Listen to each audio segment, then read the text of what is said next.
Imagine. I walk into the car dealership where my brother-in-law works, and he suddenly yells, "Get out of here! You can't afford our cars!" He calls security to throw me out like a loser. But instead, his boss appears, glances at my brother-in-law, and coldly says, "This gentleman's Rolls-Royce has already arrived, and you're fired." My brother-in-law's betrayal turned into justice's revenge. But that was only the beginning. Before we continue, please subscribe to the channel and write in the comments what time it is where you are now. The Camry's engine ticked as I parked on the street, Glenn's Porsche Cayenne occupying the driveway like a territorial claim. February evening light caught the vehicle's glossy black paint, and there was Glenn, chamois in hand, making slow circles across the hood. He saw me approach, but didn't stop polishing. "Virgil, you're early. Just picked this beauty up yesterday. Cayenne Turbo, 110,000. Can you imagine?" I shifted the small gift bag containing books for the grandchildren. "It's very nice, Glenn. Are Lula and the kids inside?" He smirked. That expression I'd come to recognize over the past 3 years. "They're inside. You can park on the street?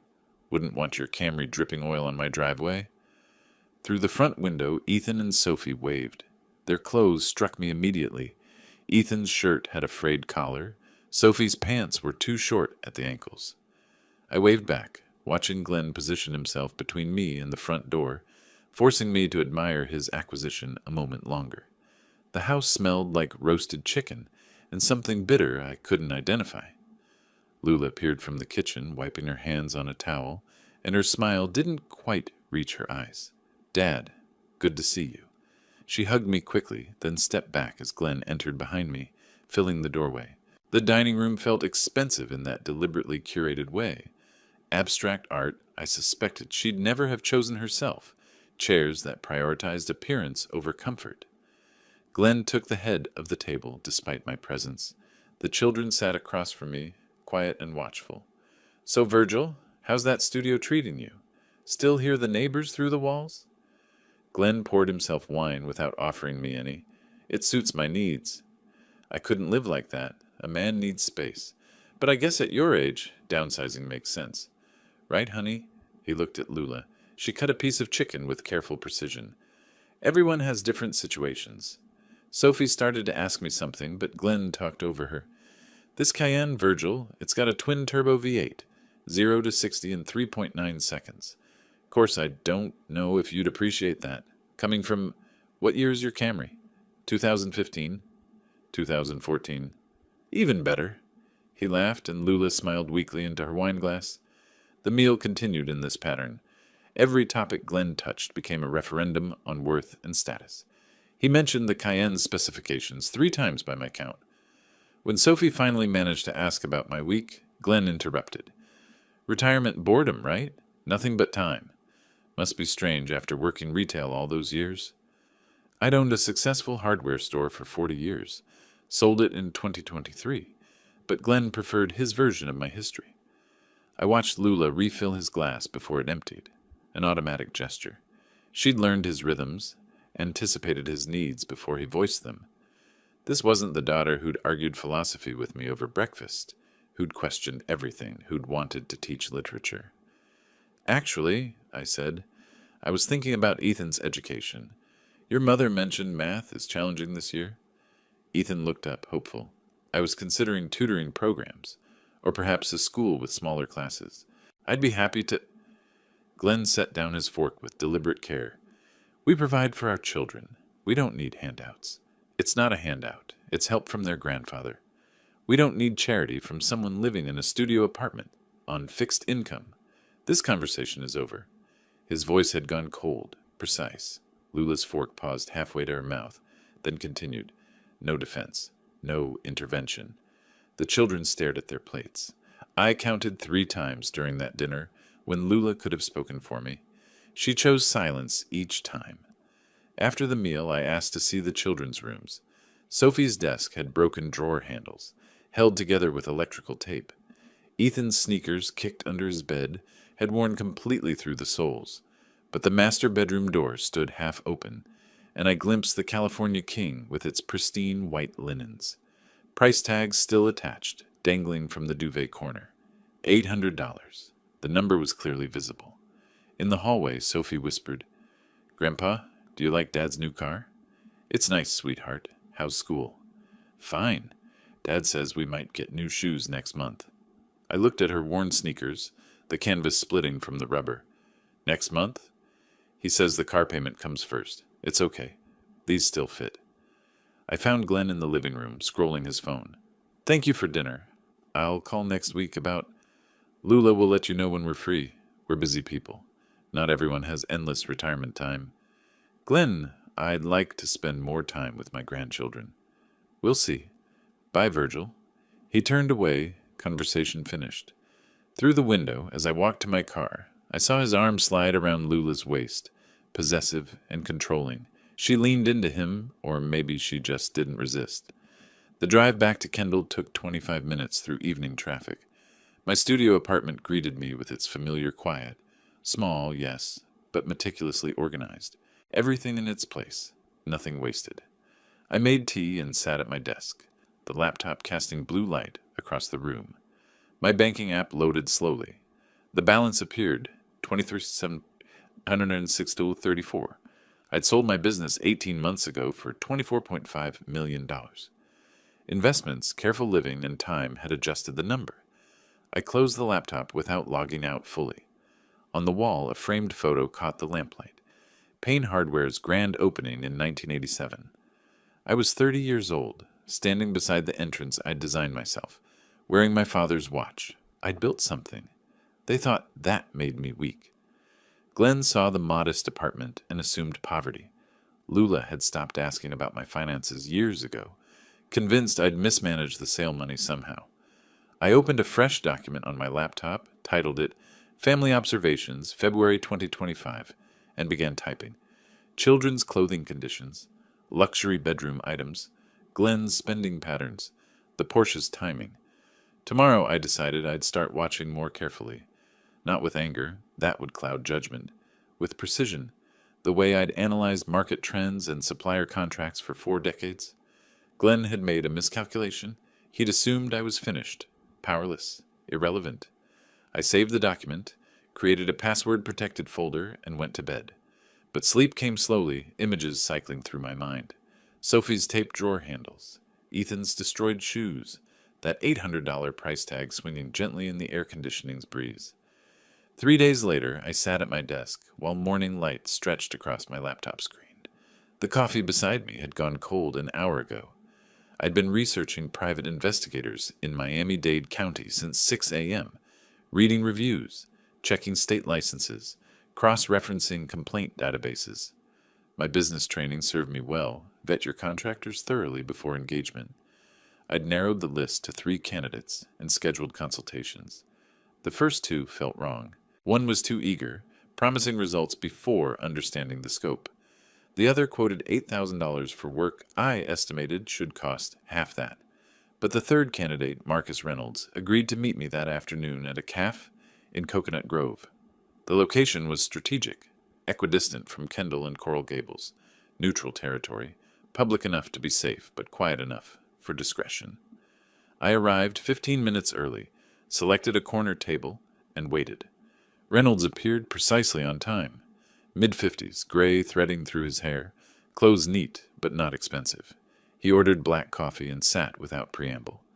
"You said this was family-related." I appreciated the directness. "I need information about my son-in-law. His behavior changed. My daughter seems different. I need facts, not assumptions." "What specifically concerns you?" "He's spending beyond his means, flaunting wealth while his children wear worn clothes. Either he's hiding income or hiding debt. I need to know which." Reynolds pulled out a small notebook. 2 weeks, full surveillance and background check, $3,500. I'll need his schedule. Vehicle details, workplace. I'd prepared everything, wrote it out the night before on a single sheet of paper. Glenn's work hours at Prestige Motors, Miami, the Porsche's license plate, his typical lunch routine. I slid the paper across the table. "I'll pay half now, half on delivery. I want daily updates. Nothing in writing until final report." He nodded once. "Cash preferred for the deposit." I handed him an envelope containing $2,000. We shook hands, and he left first. I finished my cold coffee, watching him drive away in an unmarked sedan. A professional. That's what I needed. The days crawled. Reynolds sent brief text messages. Subject at workplace. Lunch meeting observed. Evening routine monitored. Nothing substantial, just confirmation of activity. I maintained my normal schedule. Grocery shopping on Tuesday, library on Thursday, a walk around the neighborhood each evening. If anyone was watching me, they'd see nothing unusual. 10 days after hiring him, Reynolds called. We should meet. Same location, 2 p.m. The folder he slid across the table was thicker than I'd expected. Photographs, time-stamped, showing Glenn with a younger woman. Late 20s, professionally dressed. 3 different restaurants. 2 hotels. The body language needed no interpretation. His hand on her lower back, their faces close across a table, her fingers touching his arm. Her name's Vanessa Torres, sales associate at his dealership. Based on digital footprints and observed patterns, I'd estimate 8 months. I studied each photograph methodically, forcing myself to see evidence rather than betrayal. You're certain? Photographs don't lie. Restaurants, Morton's, Zuma, Casa Tua, hotels, 4 Seasons twice, Mandarin Oriental once. He uses a credit card she doesn't see, different from the one he uses for family purchases, which brings me to the financial component. Reynolds produced a second set of documents. Background check revealed personal loans under his name only. Approximately $60,000 borrowed in the past year across 3 lenders. Credit cards maxed at their limits. Combined with your daughter's mortgage and the vehicle loans visible in public records, you're looking at total family debt around $340,000. I absorbed this carefully. Does my daughter know about the personal loans? Nothing in joint accounts reflects them. He's managing those payments separately, which means either hidden income or he's robbing Peter to pay Paul. What's your assessment? Reynolds leaned back, choosing his words. Man's living beyond his means to support 2 lifestyles. The math doesn't work long term. Your grandchildren's household is a financial house of cards. 1 missed payment, 1 emergency, and it collapses. I paid him the remaining $1,700 in cash, thanked him for his thoroughness, and drove home with the folder on my passenger seat. But my work wasn't finished. I needed to see it myself, needed that first-hand confirmation. The following Tuesday, I positioned myself at the bar of a Brickell restaurant Reynolds had documented. Arrived at 11:30, half an hour before Glenn's typical lunch schedule. Ordered coffee, took a seat with a mirror view of the dining room. My phone rested on the bar, angled to look casual. Glenn arrived at 12:15 with Vanessa. They were laughing, his hand on her lower back, the same possessive gesture he used with Lula. He pulled out her chair, ordered wine without checking prices, leaned close when speaking. I photographed them through my phone's camera, pretending to scroll messages. One image captured his wedding ring clearly visible while his fingers intertwined, with hers across the white tablecloth. The wine he ordered cost $95. I saw the sommelier's presentation. Glenn barely glanced at the label before approving. This was a man drowning his family in debt for ego and affair, and neither mistress nor wife understood the mathematical reality closing in around them. I left $20 for my $8 coffee and exited before they noticed. The photographs joined Reynolds's file in my encrypted laptop folder. That evening I spread everything across my desk. Investigators' reports, my own photographs, financial data I'd compiled. I built a timeline on notebook paper, tracking the progression. Affair began 8 months prior. Debt accelerated 6 months ago. Porsche purchased 1 month ago. The pattern was mathematical in its clarity. I researched Prestige Motors Miami thoroughly. Their inventory, their sales team, their ownership structure. Marcus Webb owned the dealership's second-generation proprietor. Reputation for high-end discretion. And there, buried in their online inventory, I found it. A Rolls-Royce Cullinan, listed for 7 months at $465,000. 7 months unsold. An embarrassment for a luxury dealership. The commission on that vehicle would be substantial. $40,000, perhaps $50,000. Glenn hadn't managed to move it despite his position as senior sales manager. What if a serious buyer wanted that specific car? What if that buyer insisted on working directly with the owner for discretion? What if that buyer was me? I began drafting an email to Marcus Webb, choosing each word carefully. Professional investor seeking investment-grade vehicle for personal collection. Immediate cash purchase capability. Discrete transaction preferred. Request for private consultation with ownership. No mention of Glenn. No hint of connection. I wrote and rewrote the email for 2 hours, adjusting tone, ensuring credibility. My business correspondence skills proved useful. I'd written thousands of emails to suppliers, always striking the right balance of professionalism and authority. Around 9 p.m., I called Lula. Brief check-in, nothing unusual. Just calling to see how you're doing. Her voice sounded distracted. Fine, Dad. Busy with the kids' schedules. Is everything okay? You seem stressed lately. The defensiveness came immediately. Everything's fine. Glenn's working hard. We're fine. If you ever need anything, I have to go. Talk soon. She hung up before I could respond. I sat in the darkness, only my laptop's glow illuminating the desk. The email to Marcus Webb was complete, but unsent. I'd wait until morning, make it look like an early business inquiry from someone starting their day with purpose. On my desk, I arranged the materials. Reynolds's final report, my supplementary photographs, financial analysis, dealership research. Beside them, I placed a handwritten list titled Objectives. 3 items. 1. Expose Glenn professionally. 2. Protect Lula and grandchildren financially. 3. Ensure grandchildren's future. Not revenge, strategy. Not anger, methodology. I saved everything to the encrypted folder labeled Family Security 2025, then created a physical backup in the locked drawer where I kept my father's watch and my business sale documents. Tomorrow morning, I'd send the email about the Rolls-Royce. Timing mattered in business, always had. My finger hovered over the trackpad, then moved to Save Draft instead. I'd spent 40 years learning patience. Another 12 hours wouldn't matter. But the foundation was laid, the research complete, the approach mapped. Glenn thought he knew who I was, retired, diminished, irrelevant. He was about to learn the difference between downsizing and strategic positioning.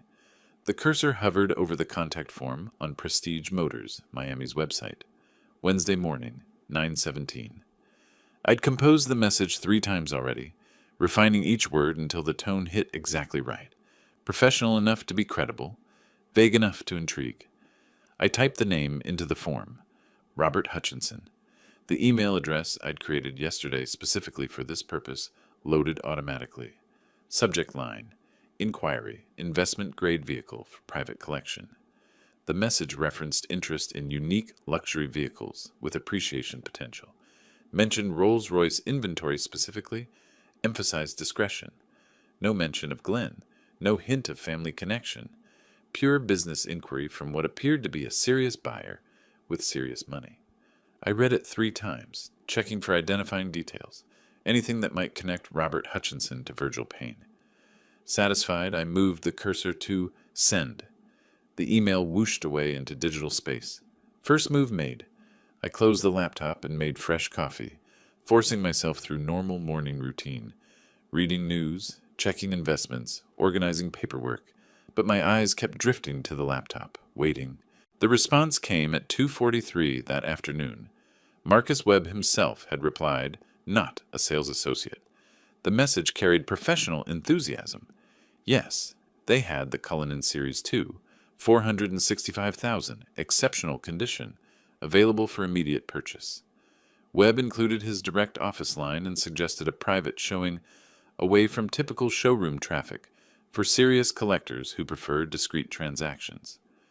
I read between the lines easily enough. Webb recognized serious money and wanted to handle this personally, cutting out the sales floor commission structure entirely, which meant bypassing Glenn completely. Perfect. I waited 2 hours before responding, couldn't seem too eager, too desperate. My reply was brief. Preferred meeting with ownership directly, available this week. Cash transaction possible for the right vehicle. Asked about his schedule. His response arrived within 30 minutes. Tomorrow afternoon, private office meeting, bring identification for paperwork preparation. I spent the evening preparing, visited my bank, obtained a cashier's check for $100,000 made out to Prestige Motors, Miami. Purchased a leather portfolio from an office supply store. Nothing too expensive, but professional looking. Selected tomorrow's clothing. Business casual. Neat, but not flashy. Thursday afternoon, I drove to the dealership, but parked 2 blocks away in a public garage. Didn't want the Camry visible at the building yet. That reveal would come later, on my terms. The walk to Prestige Motors took 8 minutes. I entered through the side entrance Webb had specified in his email, avoiding the main showroom where Glenn worked. The receptionist expected me, smiled professionally, and escorted me directly to Webb's second-floor office.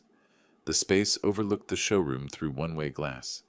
Webb rose to greet me, firm handshake, offering coffee, gesturing to leather chairs positioned across from his mahogany desk. Automotive photography and sales awards decorated the walls.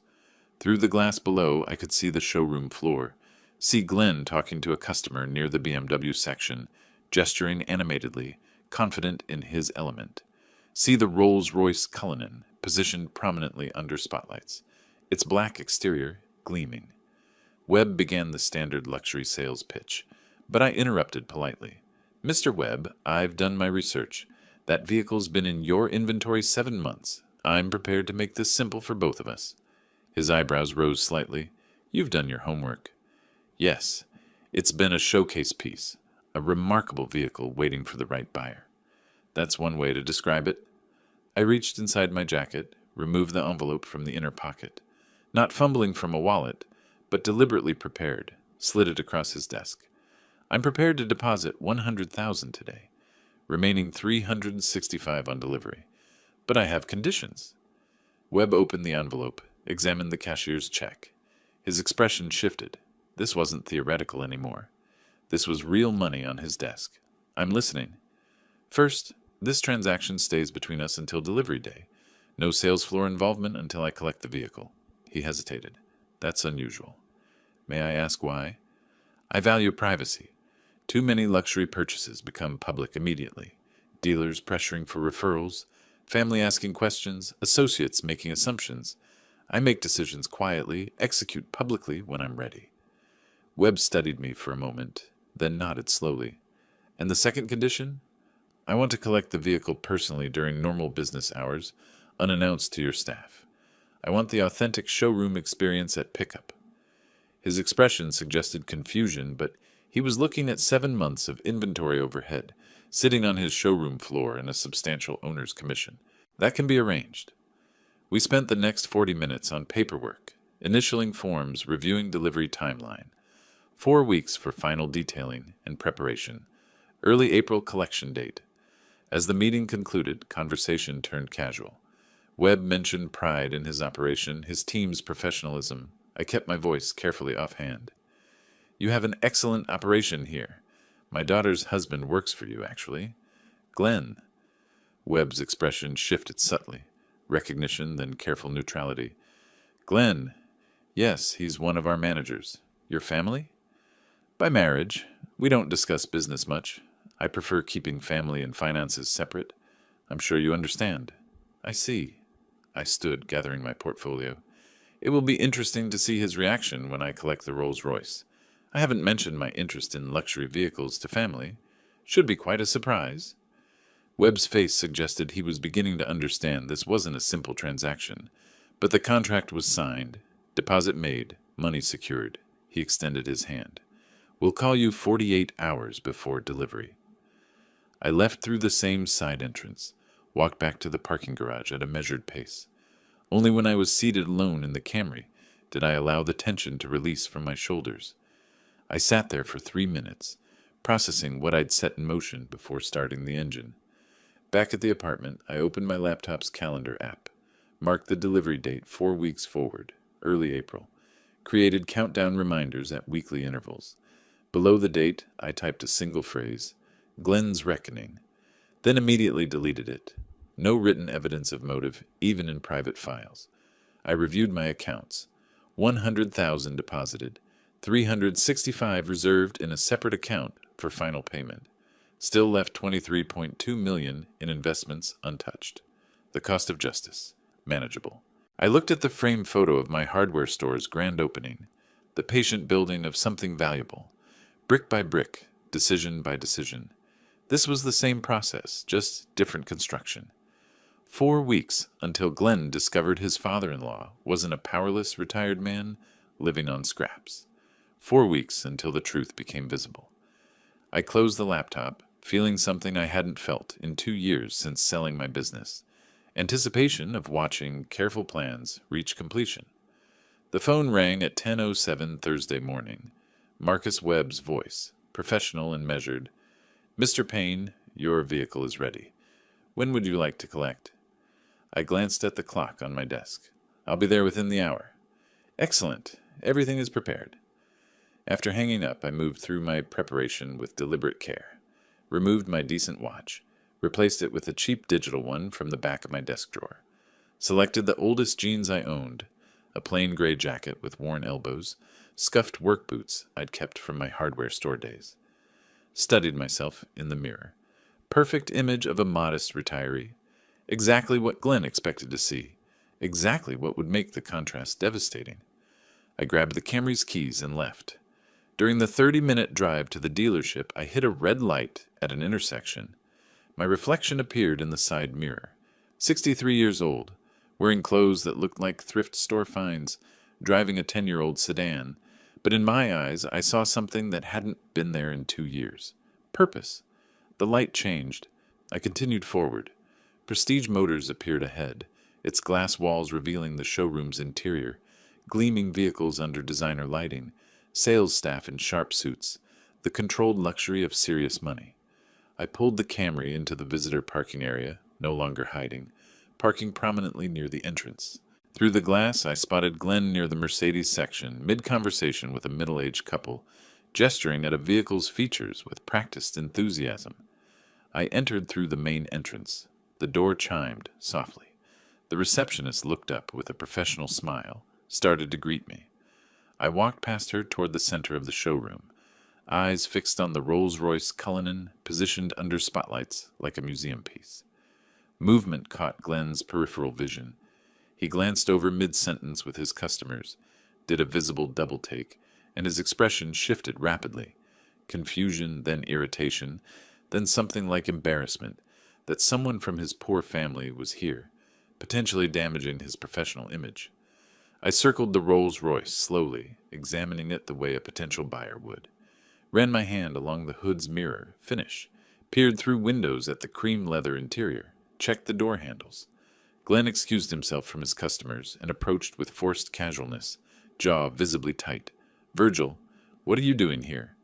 I turned, expression neutral. "Looking at this vehicle, it's impressive." His face darkened a shade. "This isn't a place for browsing. These are serious vehicles for serious buyers." Other staff members were beginning to notice our interaction. Conversations quieted. Attention shifted. I continued examining the Rolls-Royce. Opened the driver's door. Unlocked for showroom display. "I was wondering about a test drive." Glenn's controls snapped like overstressed wire. Voice rising. "Test drive? You can't afford the insurance payment on this car, let alone the purchase price." The showroom went silent. All eyes on us now.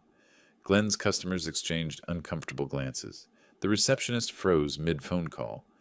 I didn't move, hand still on the door handle. Expression deliberately calm. "You need to leave. Now. You're embarrassing yourself."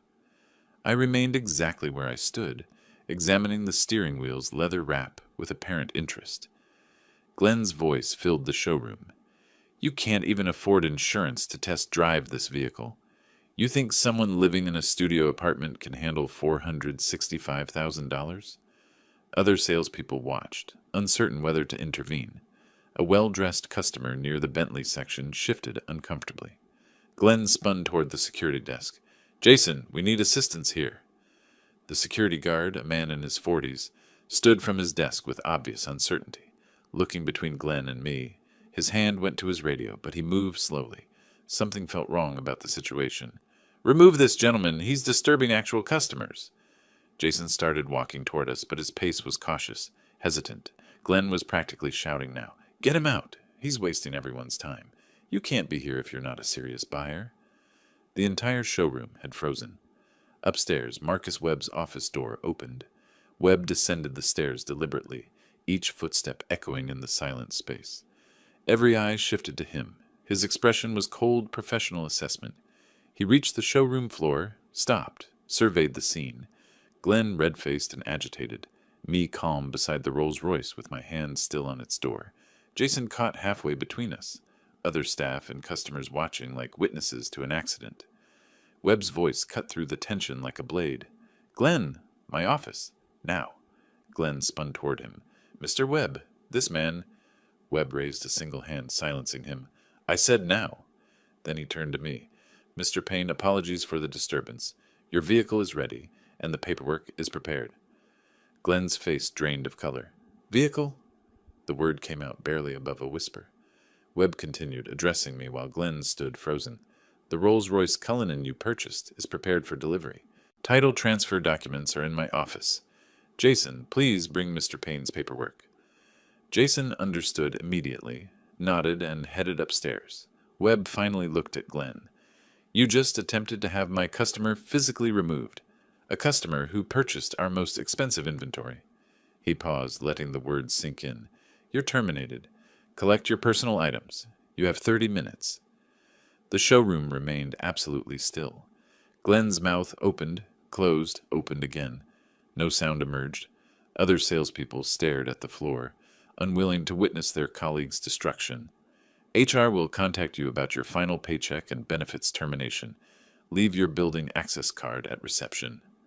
Webb turned to me. "Please, let's complete your paperwork upstairs." I nodded, following him toward the stairs without looking at Glenn. Jason returned with a folder, handed it to Webb. As I reached the third step, Glenn found his voice.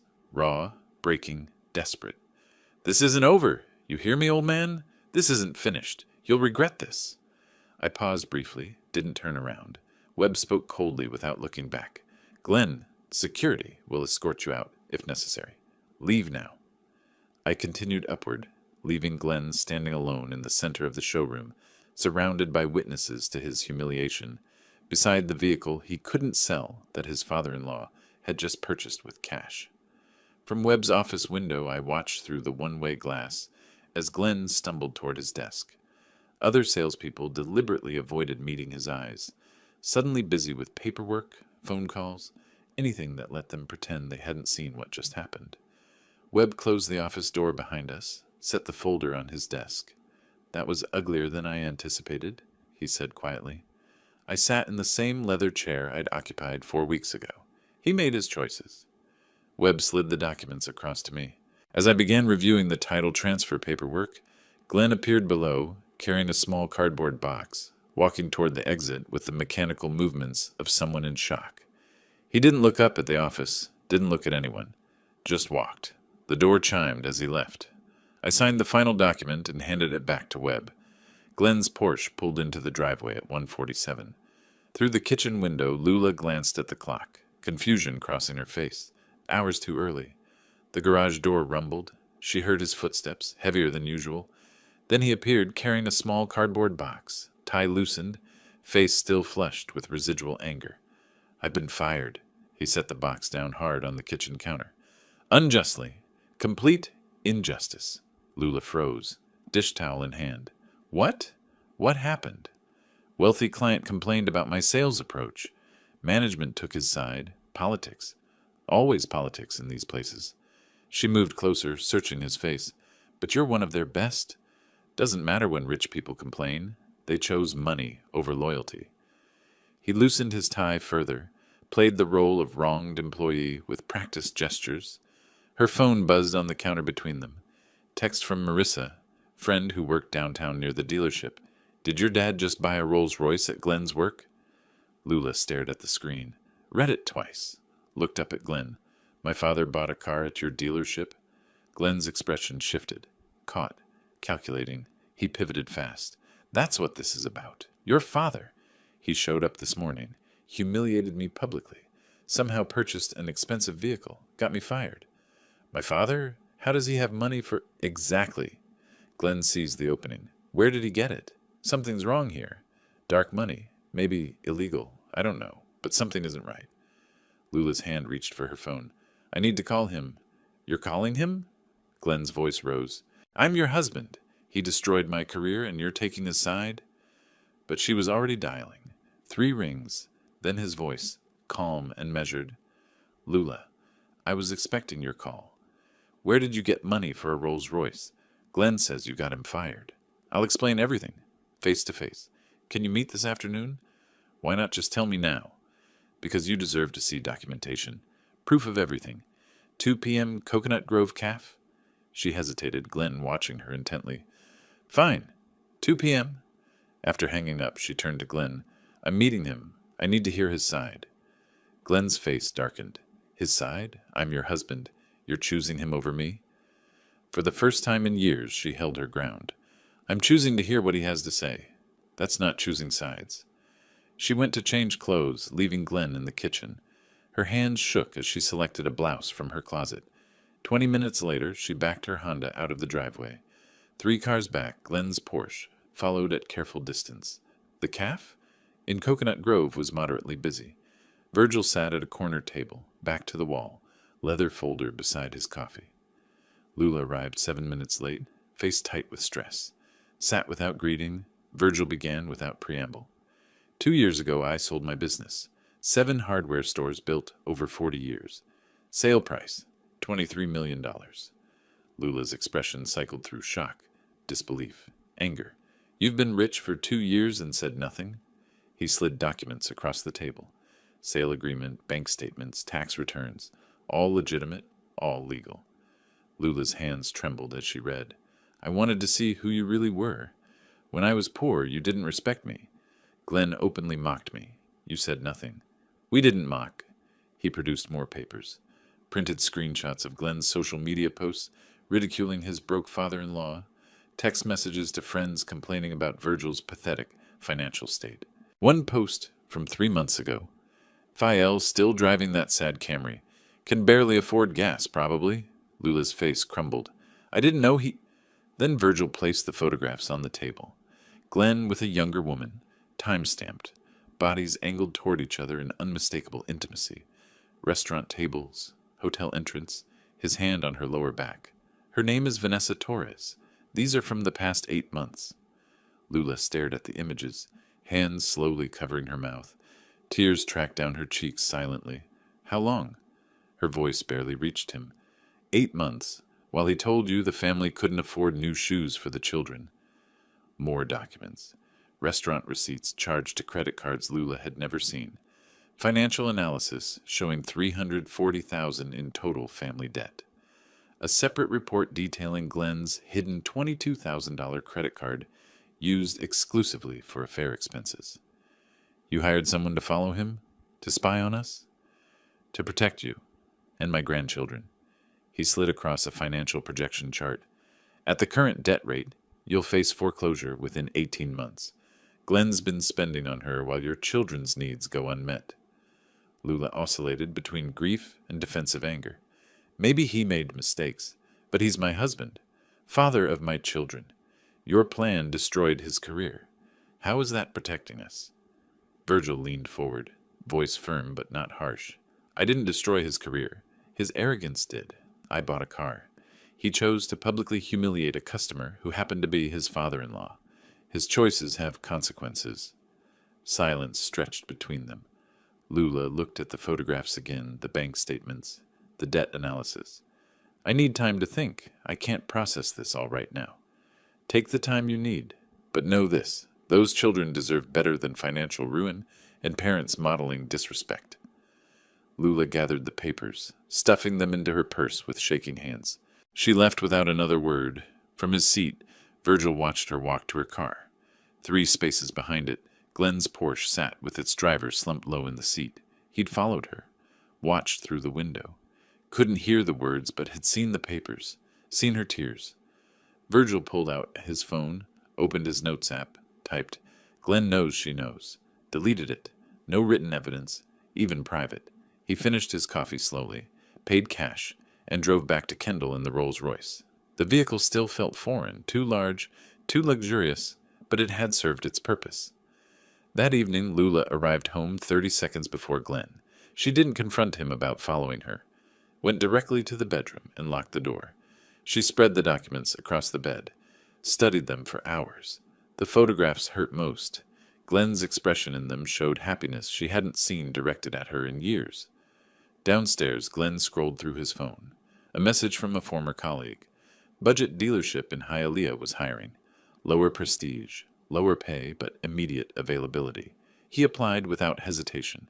Money pressure was coming. He could feel it. 3 days later, Glenn started at the new position. Used car sales manager, $65,000 salary, 30% pay cut from his previous role. He told Lula it was a temporary adjustment while he looked for something better. That same evening, Virgil sat in the Rolls-Royce, parked outside a public park, watching sunset paint the Miami sky orange and purple. His phone showed a text from Lula, sent an hour earlier. I need more time to think.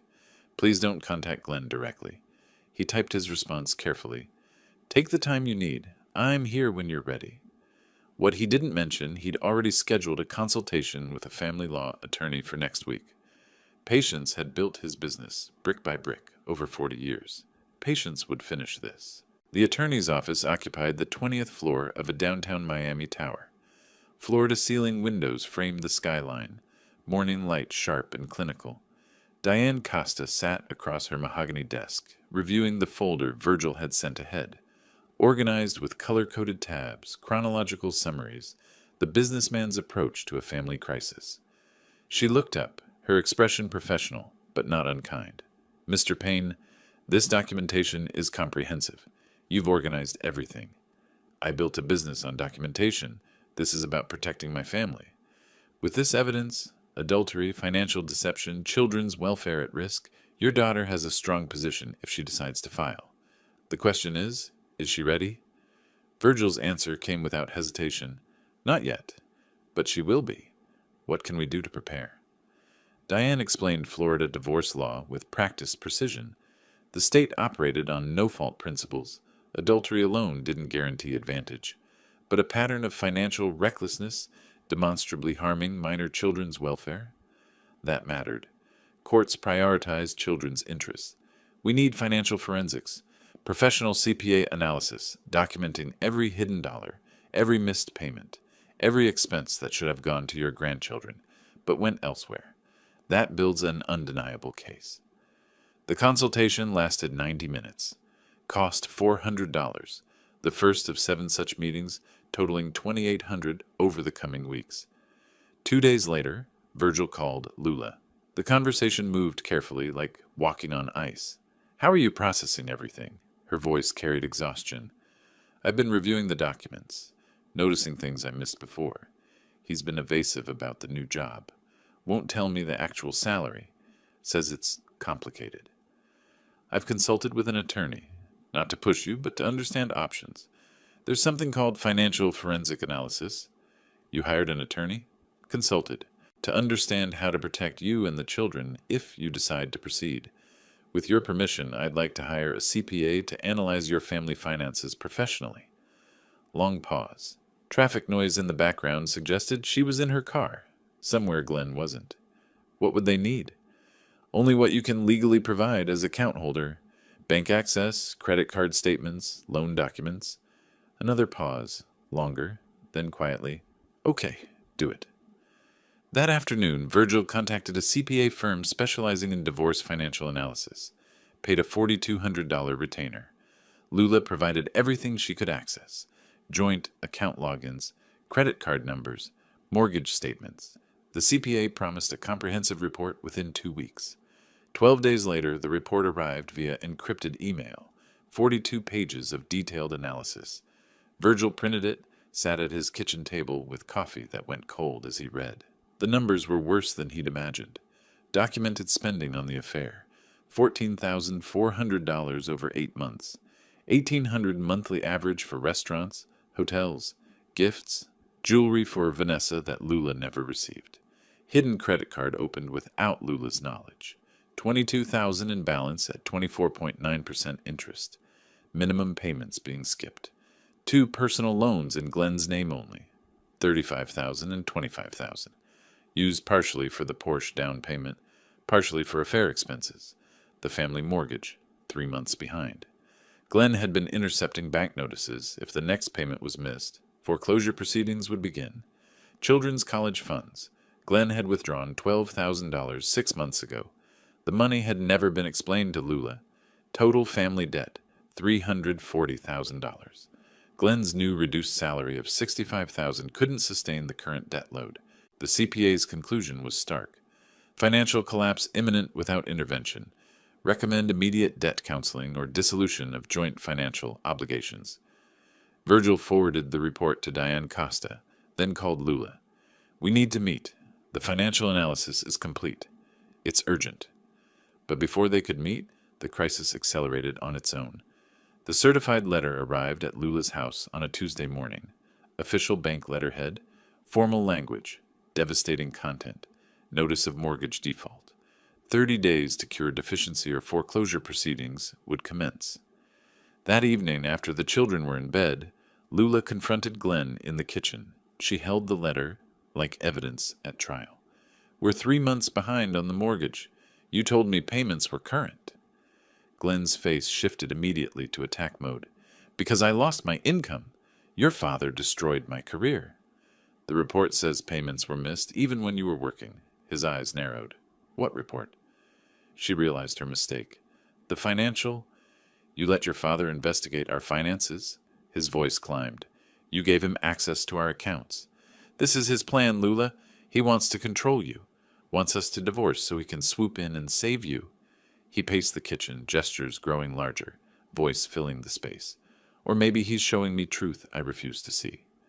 Her voice came quieter than he expected, which made it land harder. I'm your husband, father of your children. You're choosing him over me. I'm choosing truth. I'm meeting with him tomorrow about the financial analysis.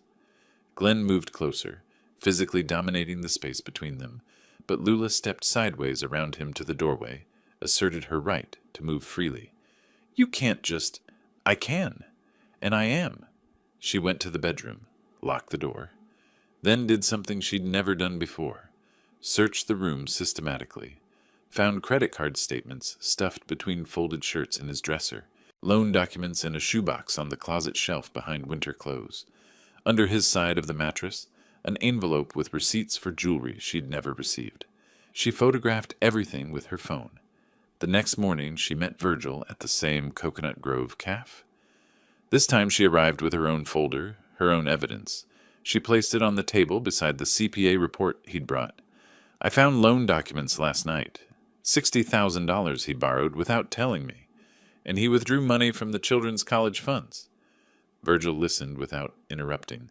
The bank letter says we could lose the house. My children's home.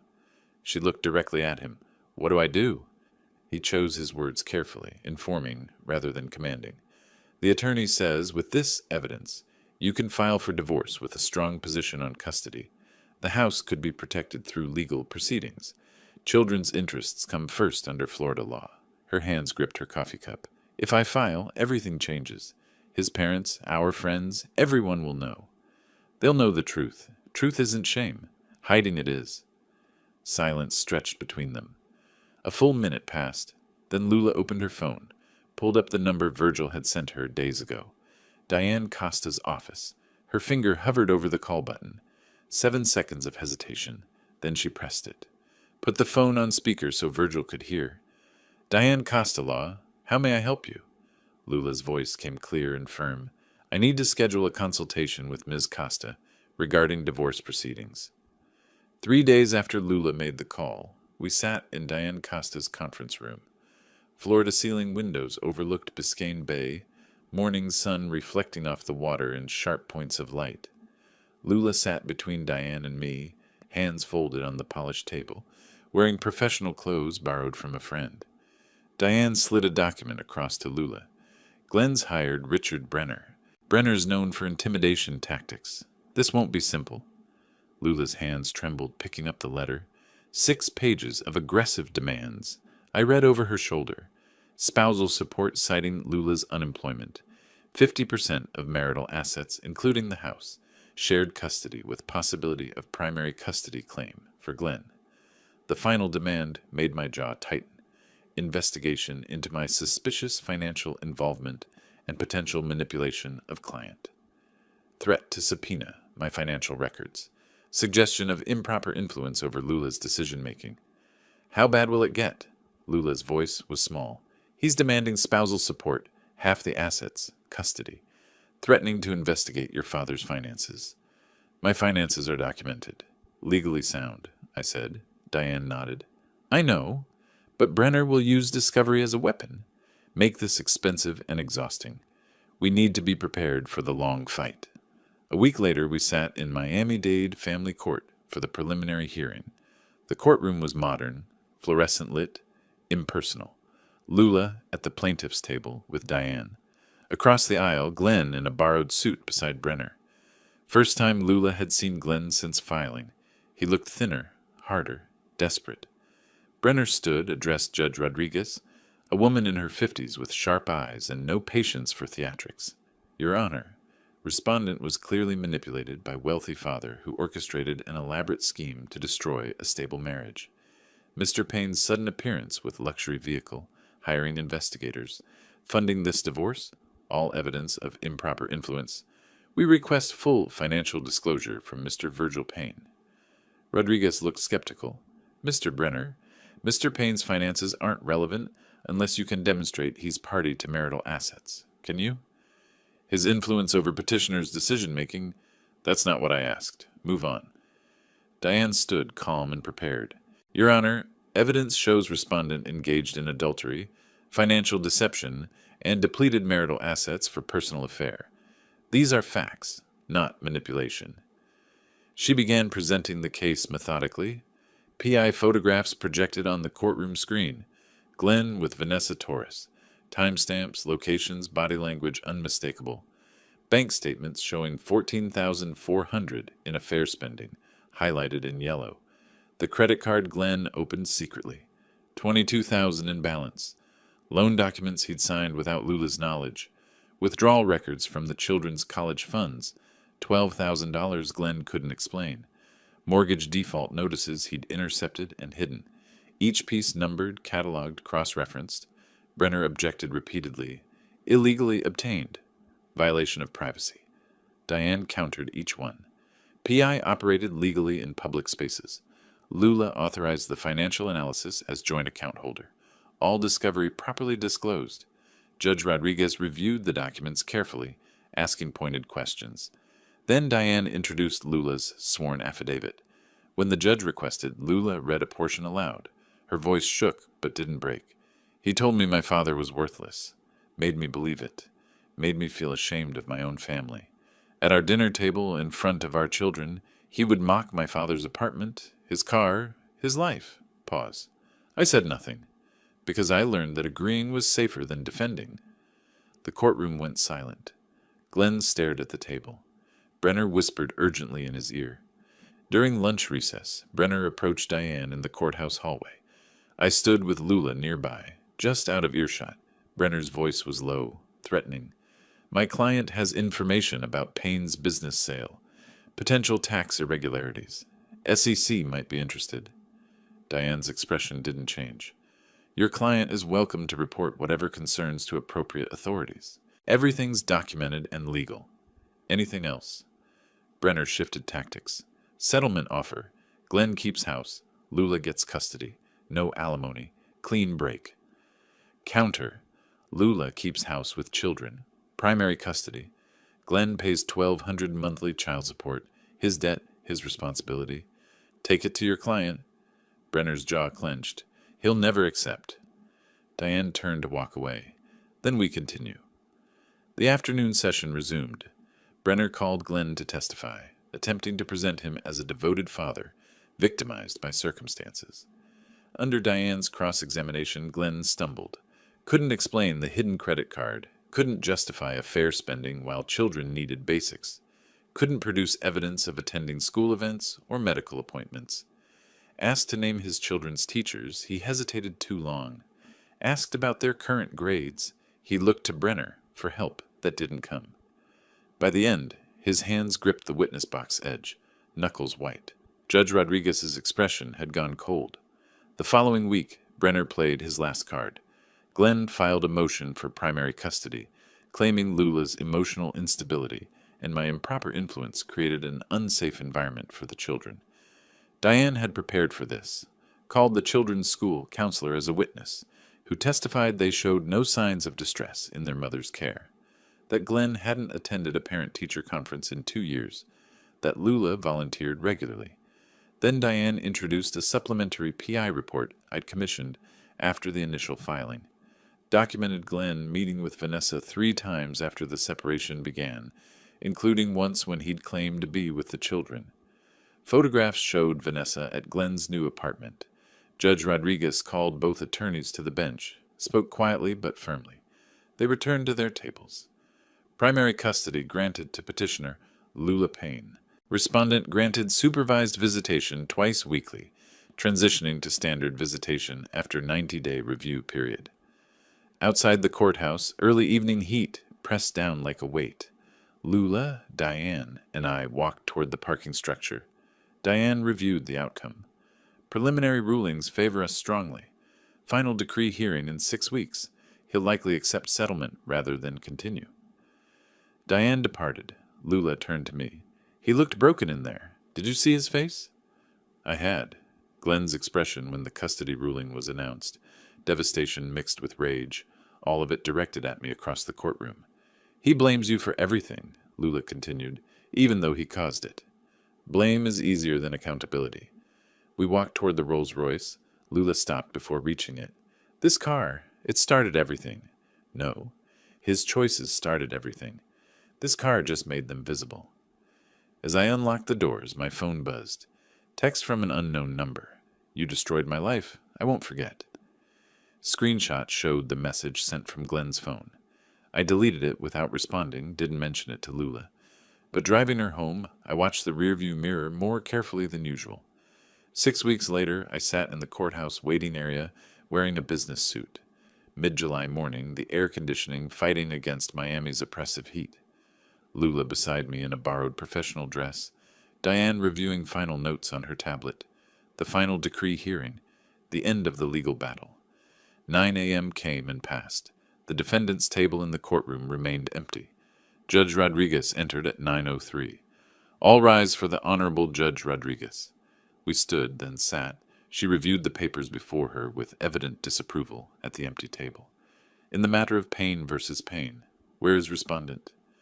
Unknown, Your Honor, Diane said. He's been properly notified. At 9:07, the courtroom door opened. Glenn entered, disheveled, no attorney beside him. His suit was cheaper fabric, hung loose on a thinner frame. Face unshaven, not fashionable stubble, but neglect. Mr. Glenn, you're late. Where is Mr. Brenner? Glenn's voice came rough, tired. No longer retained, Your Honor. I'm representing myself. Rodriguez sighed. Pro se divorces complicated everything. Very well. This is the final decree hearing. Based on preliminary rulings and submitted evidence, I'm prepared to issue the final order. Do you wish to present any additional evidence or argument? Glenn looked at wrinkled papers clutched in his hand. Your Honor, I request reconsideration of custody and support arrangements. My financial situation is temporary. I'm a stable parent. Mr. Glenn, preliminary rulings address these issues. Without new evidence, the final decree stands as drafted. Glenn's composure, already tenuous, shattered. His voice rose. New evidence? You want new evidence? Her father orchestrated everything, destroyed my career, bought that car specifically to humiliate me. He pointed at me in the gallery. He's sitting right there. He manipulated her into this divorce. Rodriguez's voice hardened. Mr. Glenn, Mr. Payne is not party to these proceedings. Your accusations are irrelevant. Irrelevant? He hired investigators to spy on me, paid for her attorney. He's been controlling everything. Diane stood calmly. Your Honor, respondent is deflecting from his documented adultery and financial malfeasance. These outbursts demonstrate exactly why supervised visitation is necessary. Glenn spun toward her. Supervised? I'm their father. They need me. Mr. Glenn, compose yourself or I'll hold you in contempt. Your behavior in this courtroom supports concerns about stability. Glenn breathed heavily, visibly trying to control himself. Failed. I lost everything because of him. Pointed at me again. I sat motionless, expression neutral, didn't respond. Final warning, Mr. Glenn. Sit down. Glenn slowly sat, head dropping into his hands. Rodriguez read the decree aloud. Marriage dissolved, effective immediately. Primary residential custody to Lula. Supervised visitation for Glenn twice weekly for 90 days, then transitioning to standard schedule. Child support, $1,200 monthly beginning August 1st. College fund repayment, $200 monthly until the $12,000 was restored. Marital home awarded to Lula with full equity. Glenn's separate debts, the hidden credit card, the personal loans, the affair expenses, were his sole responsibility. Of the total marital debt, he would assume $240,000 of the $340,000 total. No spousal support either direction. Do you understand these terms? Yes. Glenn's voice was hollow. Do you understand child support begins next month and failure to pay can result in wage garnishment and contempt? Yes, Your Honor. Rodriguez signed the decree, handed it to the clerk. Copies will be provided to both parties. This matter is concluded. Outside, the morning sun was already intense. Lula, Diane, and I descended the courthouse steps toward the parking area. Behind us, Glenn emerged from the building. Diane noticed first, touched Lula's arm. Keep walking. Don't engage. But Glenn called out. Lula! She stopped reflexively, turned. Glenn approached. Diane positioned herself slightly between them. Glenn's face carried desperate pleading. Please, the kids are my life. Don't keep them from me. Lula's voice was tired but firm. The court decided visitation. Follow the rules, Glenn. Rules? You're letting your father write rules for our children? I finally spoke, voice quiet but carrying. The judge wrote the rules based on your behavior. Take responsibility. Glenn's desperation shifted to rage. Responsibility? You destroyed everything I built. You built nothing. You borrowed against everything, lied to everyone, betrayed your family. I simply stopped pretending not to notice. Glenn stepped toward me. Diane moved between us. Mr. Glenn, walk away. Now. His hands clenched and unclenched, breathing ragged. Finally he turned, walked toward the bus stop. No car anymore. Didn't look back. 3 days later, I arrived at Lula's house with printed real estate listings. I'd spent the weekend researching online, houses in better neighborhoods, better schools, 3 and 4 bedrooms. Sat at her kitchen table, spreading the listings with growing excitement. I've been researching. There's a house in Pinecrest. Excellent schools. 4 bedrooms, so the kids can each have their own space. I can make the down payment. You maintain the mortgage with child support income. Lula picked up a listing, studied it slowly. Or this one in Coconut Grove, closer to a good middle school for Ethan. The HOA maintains everything. Less work for you. I waited for enthusiasm. Got silence. Lula set down the paper. Dad. Her tone made me pause. I appreciate this. I do. But I can't. Confusion hit me. Can't? Why? These are investments in the grandchildren's. I need to breathe. I just got divorced. I'm still figuring out who I am without Glenn, and you're already planning my next move. I'm trying to help. I know. But it feels like control. Different control than Glenn's, but still control. The words landed hard. Visible impact. I'm not trying to control.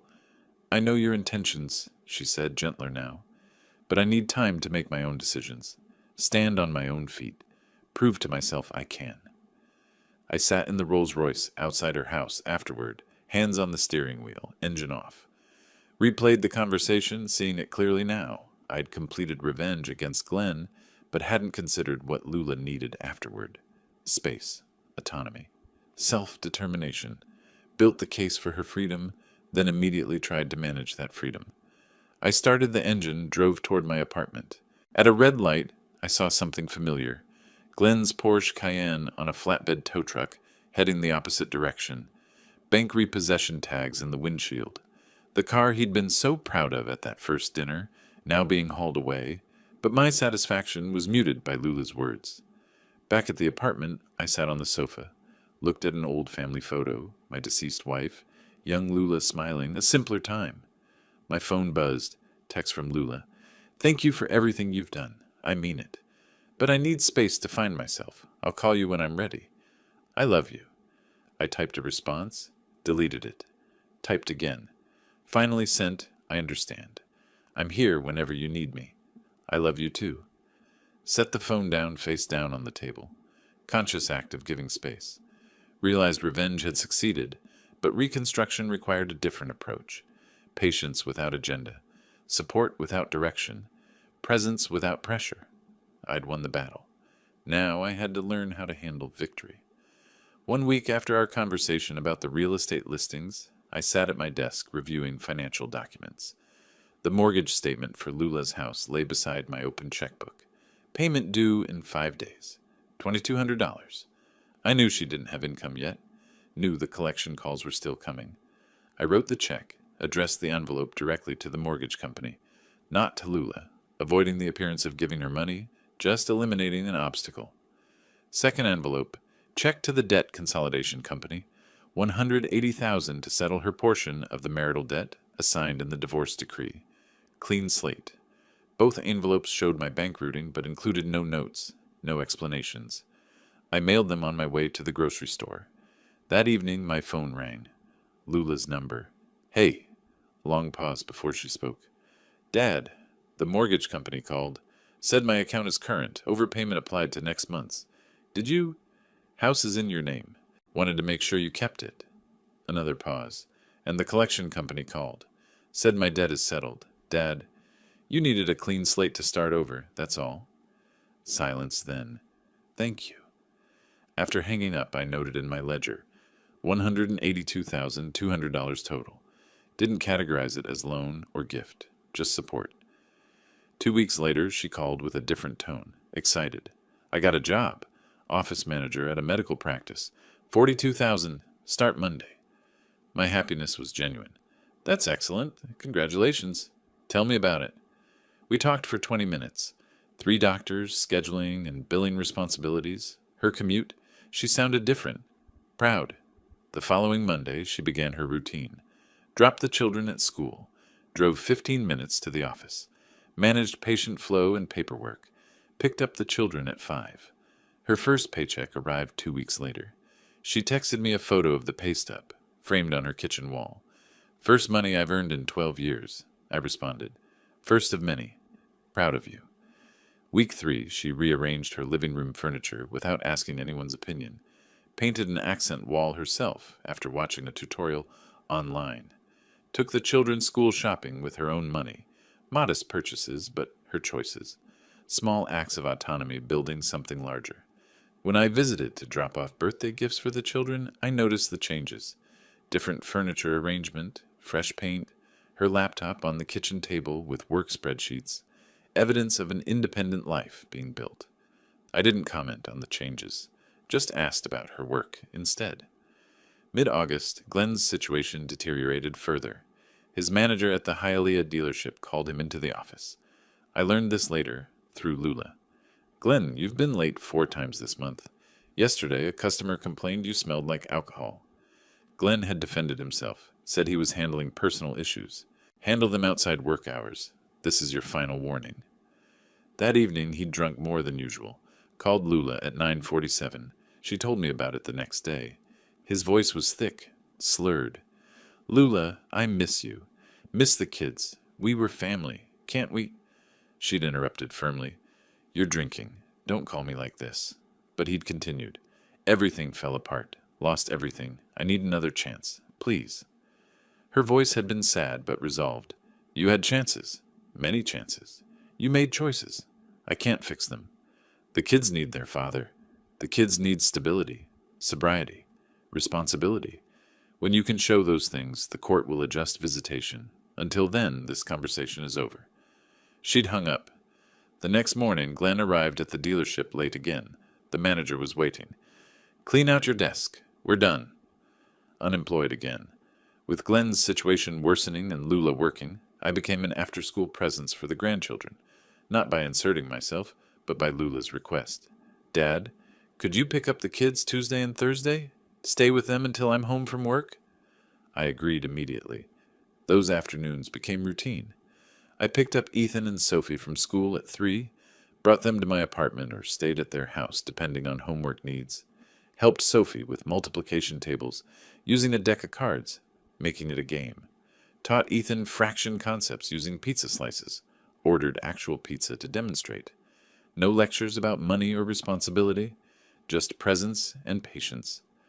During one homework session, Sophie looked up from her math worksheet. "Grandpa, why doesn't Daddy live with us anymore?" I chose my words carefully. Sometimes adults make choices that hurt people they love. Your mom made a brave choice to protect you. Your dad needs to work on himself. But you're loved by both of them, and by me. Ethan, quieter, asked a different question. "Are you rich?" I paused. "I have enough. What matters isn't having money. It's using it wisely and treating people with respect." Sophie thought about this. Daddy had a nice car, but wasn't nice. Exactly. Things don't make someone good. Actions do. Late August evening, after the children were asleep, Lula sat with me at her kitchen table. Coffee between us. She'd been quiet all evening, processing something. Finally she spoke. "I've been thinking about everything that happened. The car, the divorce, all of it." I waited. "For months, I thought you were being vindictive, getting revenge on Glenn for how he treated you." She held up her hand before I could respond. "Let me finish. But watching how you've been these past weeks, giving me space, helping without controlling, spending time with the kids without agenda, I understand now. You weren't getting revenge. You were showing me truth I was afraid to see." Her eyes were wet, but she wasn't crying. "You saved us. Not just from Glenn, but from the future I couldn't see was coming. Financial ruin, emotional destruction. You showed me I was worth more than I believed." My voice came rough. "You always were. I just needed you to see it." She reached across the table, took my hand. "I'm sorry it took so long to understand." We sat in comfortable silence.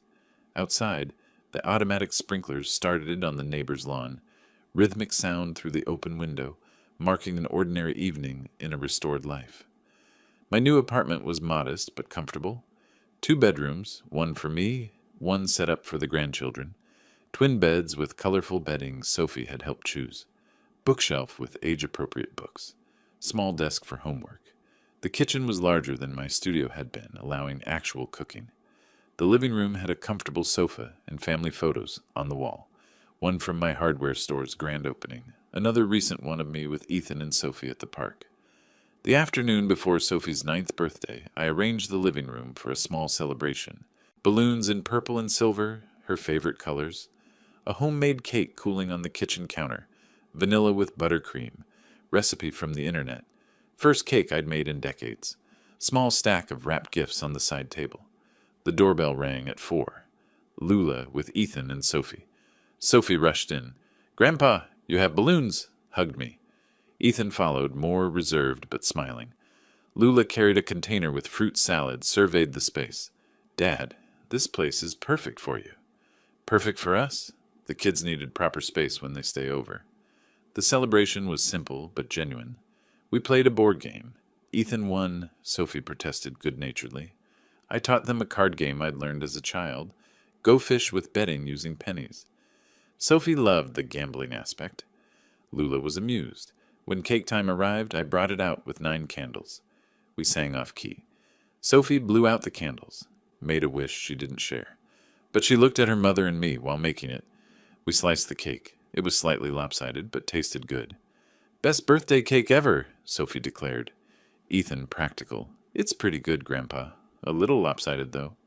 "First cake I've made in 40 years. Lopsided is success." "Can we make one together next time?" Sophie asked. "I'll help," I agreed. Gift opening. I gave Sophie an art supply set. She'd shown interest in drawing. For Ethan, a science kid about electricity. He was curious about how things worked. Modest gifts, chosen thoughtfully. Sophie hugged me. "Can we do art together tomorrow?" "Absolutely." As the evening wound down, the children played with their new items while Lula and I cleaned up the kitchen. She said quietly, "They're happy, really happy. I can't remember the last time we had a celebration this relaxed. No tension, no performance, just family." She nodded. "Just family." Later, with the children watching a movie in the living room, Lula and I sat at the kitchen table with coffee. She looked at me directly. "I need to say this properly. You saved us. Not just from financial ruin. You saved me from losing myself completely." I started to deflect. She continued. "Let me finish. I was becoming a person I didn't recognize, agreeing with Glenn's cruelty, accepting disrespect as normal, teaching my children that money matters more than character. Her voice was steady. You showed me truth, even when I didn't want to see it. Yes, it hurt. Yes, it was hard. But you gave me a chance to rebuild as a real person, not Glenn's accessory. I just showed the truth. You made the brave choice to act on it. She shook her head. No, you created the conditions where I could act. Documented evidence, hired the attorney, stabilized finances. Without that foundation, I'd still be trapped, believing his version of reality. Pause. Thank you. Truly. I covered her hand with mine. You're my daughter. Protecting you isn't a favor. It's responsibility and love. From the living room, Sophie called out, Grandpa, Ethan says the movie's character can't do that. Tell him. We both smiled, the moment of gratitude giving way to ordinary family life. The following week, I met with an estate attorney, established an education trust fund for Ethan and Sophie, $500,000 total, $250,000 each, structured to be accessible only for qualified education expenses, tuition, books, housing at accredited institutions, distributions beginning when each child reached 18. The trust documents named Lula as trustee until the children turned 25. I also updated my will. The bulk of my remaining estate would be divided between Lula and the grandchildren, with specific provisions preventing Glenn from accessing any funds, regardless of circumstances. The attorney confirmed everything was legally sound, filed the paperwork. The following week, I invited Lula to my apartment, explained the trust structure, showed her the documents. Her eyes widened. $500,000 for their education? I nodded.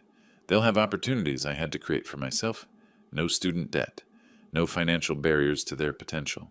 She was quiet, processing. I don't know what to say.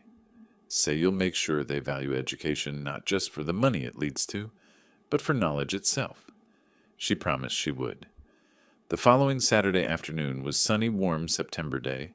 I picked up Ethan and Sophie in the Rolls-Royce. They were accustomed to it now. Novelty worn off, just Grandpa's car. Drove to a local ice cream shop in Coconut Grove. Parked in the lot. The children piled out. Sophie took my hand, walking to the entrance. We ordered. Sophie got chocolate chip. Ethan got mint chocolate chip. I got vanilla. Sat at an outdoor table. Miami sun warm, but breeze from the bay comfortable. Sophie swung her legs, eating ice cream. Grandpa, why do you have such a fancy car? I paused, expecting a different question. What do you mean? Like you're not show-offy. But the car's really expensive, right? Ethan added, Mom said you could have bought it a long time ago. Why didn't you? I considered my answer carefully. I bought it when I did because the timing was right. Having expensive things isn't bad or good by itself. What matters is why you have them and how you treat people, regardless of what you own. Sophie thought about this. So it's okay to have nice stuff if you're still nice? Exactly. Character isn't defined by possessions. It's defined by choices and how you treat others. Ethan was quiet for a moment. Daddy had a nice car, but wasn't nice to you or Mom. I didn't disparage Glenn. Your father made choices. We all do. Some choices lead to good outcomes. Some don't. The important thing is learning from them. Sophie finishing her ice cream. I'm going to be nice and have nice things when I grow up. I smiled. If you're kind and work hard, you probably will. We drove back to drop them at Lula's house. As they exited the car, Ethan paused. Thanks, Grandpa, for everything. Not just the ice cream, the weight of everything. Always. I watched them run to the front door where Lula waited, waving at me. I waved back, then drove away. At a red light, I caught my reflection in the rearview mirror, allowed myself a small smile. Justice served, family restored, future secured, task complete. If you like this story, please like this video, subscribe to the channel, and share your impressions of this story in the comments. To listen to the next story, click on the box on the left. Thank you for watching.